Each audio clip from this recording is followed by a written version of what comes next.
saya sendiri mau menyebut dunia Arab itu kayak belibet banget mulut ini. Karena udah terbiasa Iya. Timur Tengah gitu. Jadi Iya, karena level penjajahan ilmu itu tidak hanya level dominasi, tapi sudah hegemoni.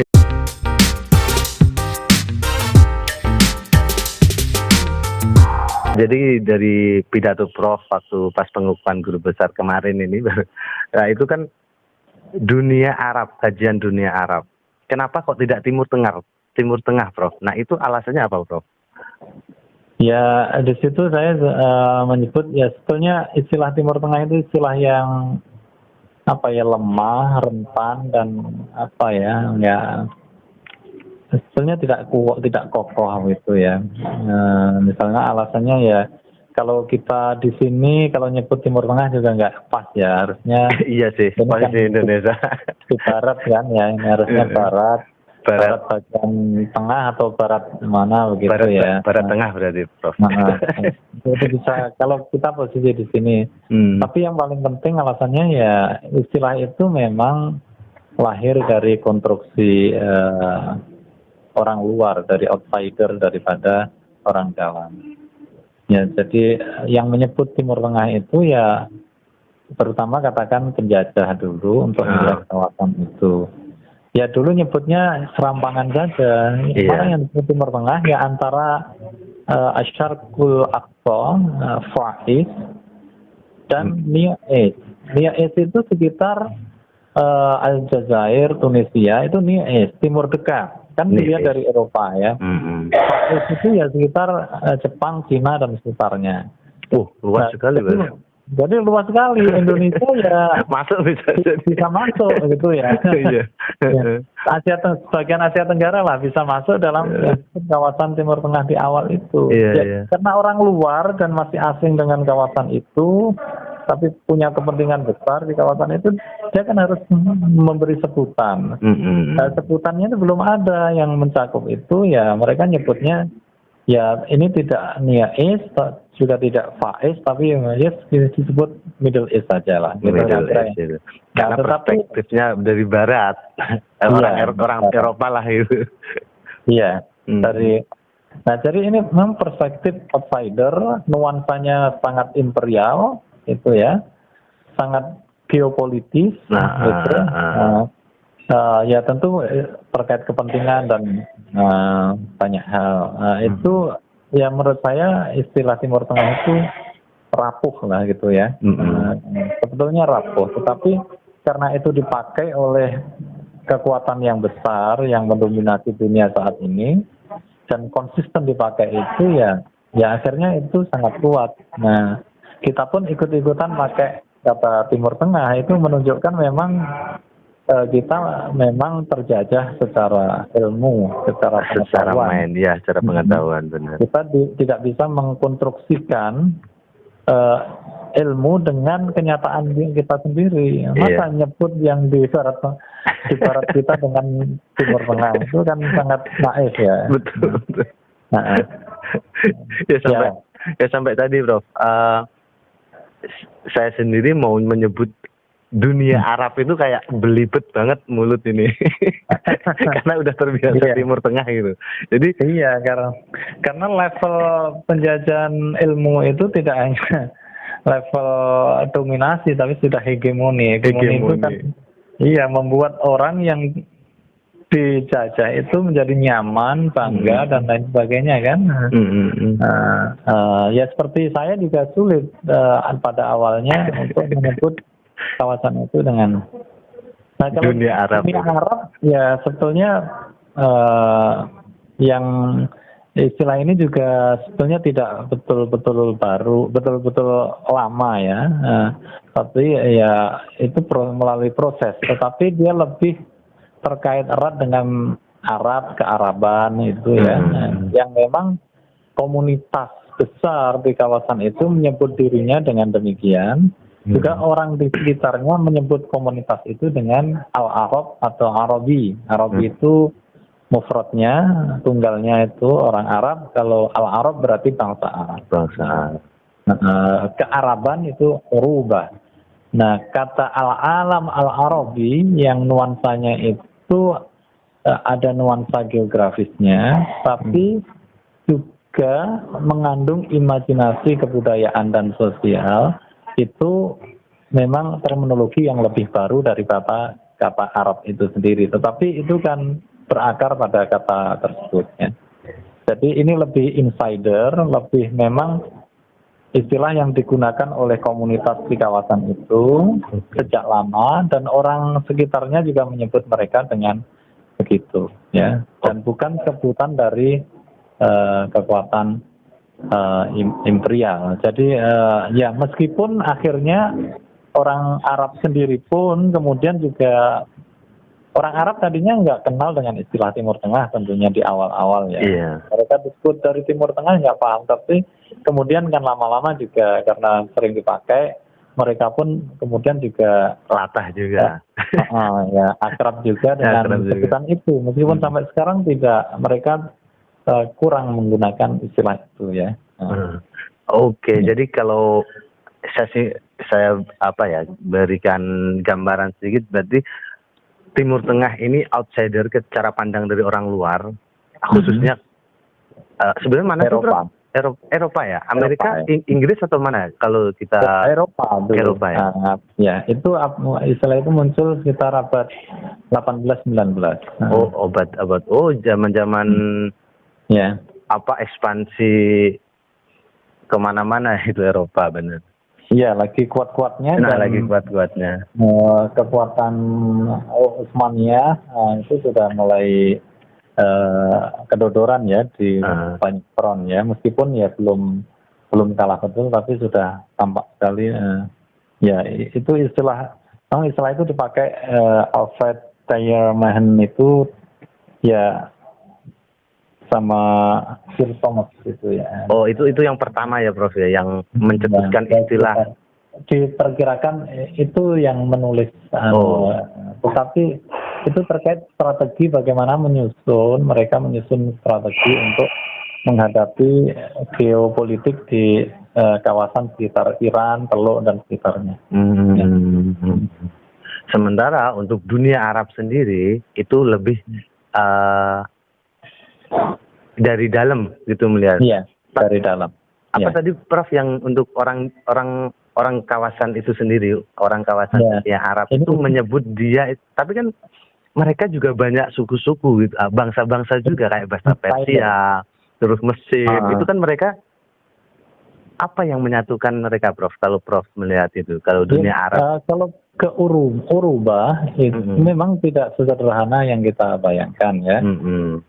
Di dunia Arab itu kan batasnya kalau secara geografis itu batasnya dari Teluk Persia atau Teluk Arab itu sampai ke Laut Mediterranean ya. Itu ya. Kalau di situ memang itu batas geografis, tapi ada di wilayah ini ada Kurdistan misalkan. Kurdistan itu tidak mengidentifikasi dirinya sebagai bangsa Arab. Ya, mereka tidak mau. Mereka bahasanya Kurdish, terus kemudian nenek moyangnya Kurdis dan merasa tinggal di tanah Kurdistan. Itu ada di Irak Utara yang kemarin melawan ISIS itu, kemudian di Suriah Utara, kemudian di Turki Selatan, dan di Irak bagian mana ya, timur ya, di Iran bagian timur. Itu menyatu tetapi mereka terkapling menjadi 4. Nah, ada juga bangsa Berber ya, bangsa Berber tapi bangsa Berber ini sebagian besar karena percampuran ya, mereka juga mengakui sebagai Arab kadang itu ya. Kecuali bangsa-bangsa Berber yang masih terpisah di wilayah-wilayah bagian selatan Aljazair, selatan Maroko, dan sedikit di Libya dan beberapa negara di Arab Barat. Ya, ini ada. Nah, kalau terkait dengan Kipti di Mesir, apa Prof? Ya, Kipti. Iya, Kipti, Egypt. Ya, Kipti ini memang ya ya akhirnya mereka karena proses Islamisasi dan Arabisasi, bangsa Mesir yang dengan identitas yang sangat kuat, dengan peradaban tua itu, ya memang faktanya kemudian banyak yang ya mereka sudah mengidentifikasi diri sebagai Arab, sebagai Muslim lagi, gitu. Dan ini kemudian ya bahasa Kipti itu punah juga kan, identitas bahasa ini punah, meskipun masih ada dalam dokumen-dokumen kuno gitu. Tetapi tren sekarang sudah mulai ada orang yang mau berusaha membangkitkan identitas mereka yang lebih tua daripada kearapan, lebih tua daripada keislaman, lebih megah lagi. Ya identitas Iktiyah ini, Kipti ini, Fir'aunah, dinasti Fir'aunah, peradaban Fir'aunah, itu kan mereka sangat bangga. Betul. Mereka juga menyebut, kadang timnasnya itu disebut, yang Muhammad Salah di sana kan juga disebut Muaskar Fir'aunah, gitu. Laskar Fir'aun. Mereka sangat bangga dengan peradaban agung dari Fir'aun. Dan sekarang mulai muncul tren-tren untuk mengingatkan kembali who am I, siapakah kami sebagai Egyptian itu. Oh berarti gini Prof, kalau nggak salah ini nanti dibenerin Prof. Berarti kearapan ini bisa jadi di bangsa Arab, maksudnya secara bangsa dari beberapa wilayah itu disatukan, sebenarnya kan diikat Islam sebenarnya ya Prof ya. Ya, salah satunya memang itu. Tetapi harus kita catat juga, ekspresi pan-Arabisme itu biasanya yang sangat terkenal ya. Iya, betul. Yang sangat terkenal itu Partai Hizbul Ba'ath ya, Partai Kebangkitan yang melahirkan Hafid Asad di Suriah, kemudian Saddam Hussein di Irak dan lain sebagainya. Pemikir-pemikir ini seperti Sati Ahusri, kemudian Michel Aflaq, banyak pemikir-pemikir nasionalis Arab yang terdepan dan yang paling kuat mendorong persatuan Arab secara politik itu bukan Muslim. Karena itu mereka mendorong persatuan bangsa Arab adalah pemersatuannya adalah bahasa Arab. Nah, itu terutama yang sangat didorong oleh kekuatan-kekuatan di Suriah, Irak, di Lebanon, dan sampai sekarang masih kuat ya itu tren semacam ini ya, tren semangat Arabisme yang masih berkobar itu di Arab Timur Laut Tengah ya, di sekitar Suriah, Yordania, kemudian Irak, Lebanon, Palestina dan sebagainya. Ini beda dengan kearapan yang di Arab Barat. Yang di Arab Barat itu trennya memang kearapan dan keislaman itu seolah menyatu. Arab Barat itu mana aja, Bro? Arab Barat ya Mauritania, kemudian Kerajaan Maroko, Al-Mamlakah Al-Maghribiyah, kemudian Aljazair, kemudian Brunei, Libya. Negara. Nah ini yang saya sebut itu tidak sederhana, tidak tunggal, tapi cenderung mozaik, berwarna-warni, banyak variasinya juga ya. Nah, karena itu kita butuh sekali untuk memperoleh pemahaman yang lebih baik mengenai kawasan. Benar, Prof.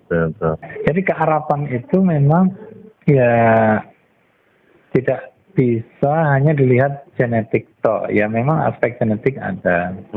Tetapi juga aspek kebudayaan, terutama bahasa. Kemudian aspek politik. Jadi ya kenapa kita disebut Arab?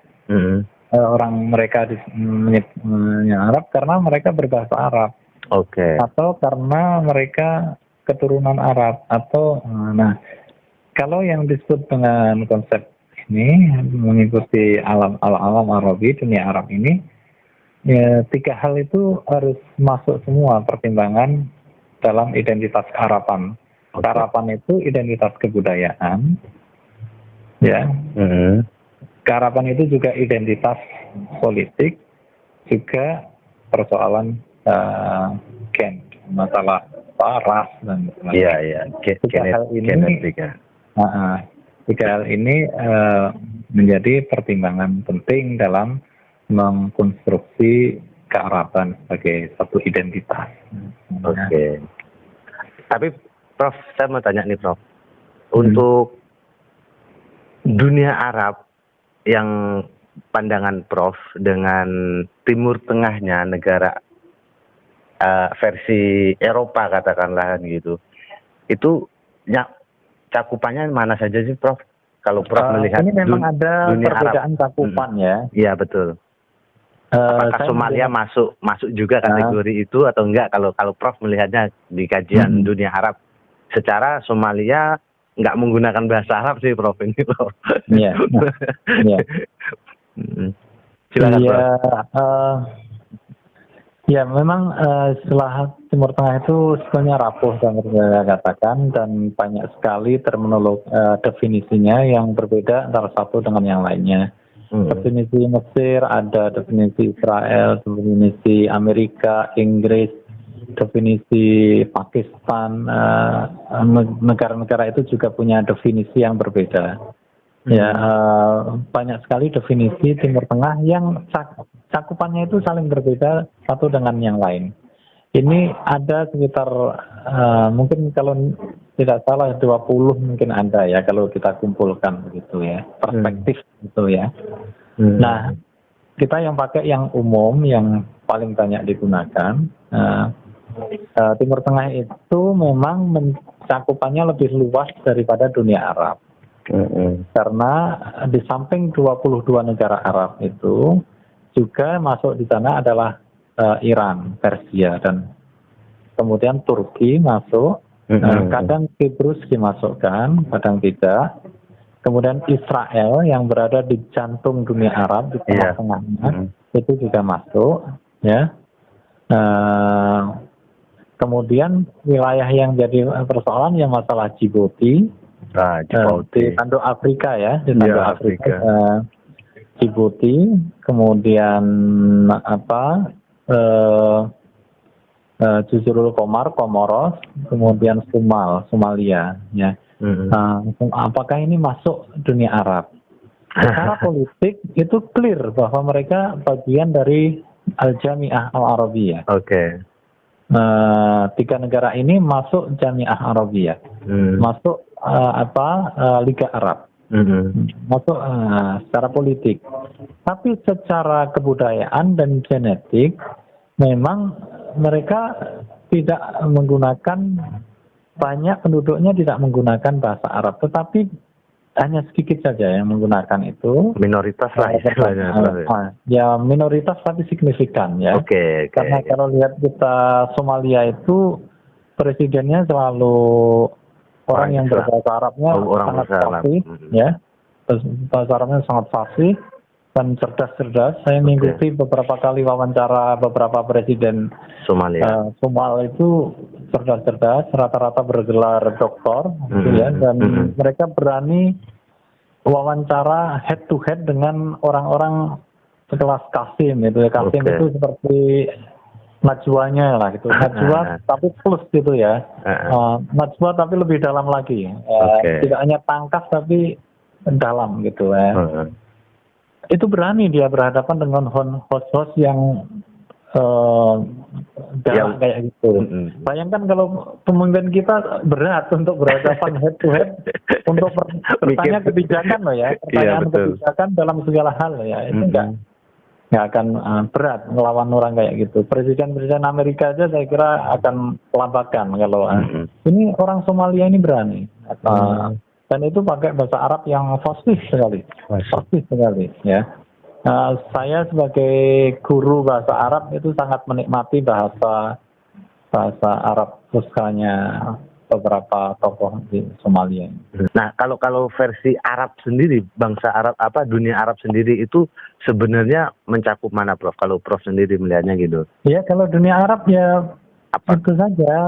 Biasanya mereka mengidentifikasi sebagai dunia Arab itu batasnya ya kalau yang di timur itu Bahrain, Oman, Qatar, terus Al Imarat, Al Arabia. Oke. Iran masuk nggak, Bro? Iran nggak masuk. Oh, nggak masuk. Iran kan Persia dia. Persia, betul. Ya. Yang utaranya ya batasnya ya sampai wilayah Irak dan Suriah. Turki tidak masuk. Pakistan tidak masuk. Oh, enggak ya. Ya, kalau Timur Tengah itu Pakistan masuk kan kadang oleh definisi tertentu ya. Tapi kan memang penuh kepentingan politik sih kalau Timur Tengah kalau saya melihat, karena Israel sendiri yang di jantung wilayah Arab istilahnya itu dia nggak masuk kan memang ya udah politik, kebijakan politik sih.